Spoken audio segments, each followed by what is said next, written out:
English is the most commonly spoken second language in the world, with more than 1.3 billion speakers worldwide.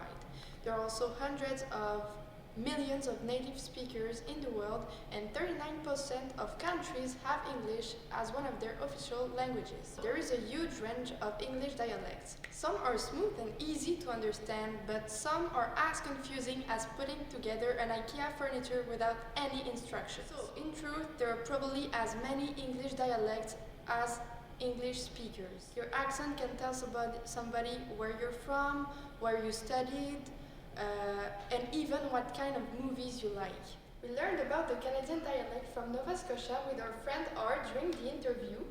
And for instance, did you know that Nova Scotians are referred to as blue nosers because in the past their noses would get cold working in mines and forests, so this word stay with them. Blue nosers is also a reference to the boat the Blue Nose, which we can also see on the 10-cent coin. But how do Anglophones from Gibraltar sound?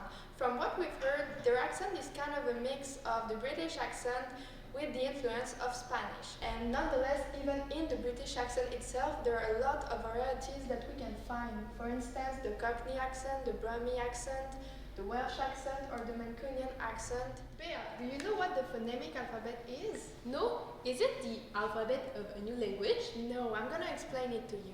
A phonemic alphabet has a basic principle. One symbol equals one sound. For instance, this means that in a word such as pork, in the British phonemic alphabet, it would be written like this, and it would be written like this for the American way of saying it. This means that in a word such as pork, there are three phonemes in the British way of saying it, so it would sound a bit like pork.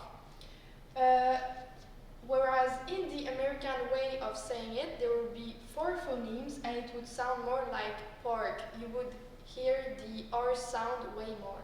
However, the phonemic alphabet cannot show details such as aspiration, glottal stops, pre-fortis clipping, or sounds in free variation.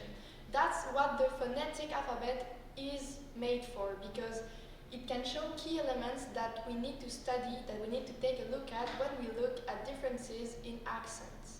This is useful to study the regional accents of English, so this means that this will be really helpful to notice the specificities of English during our trip in Gibraltar.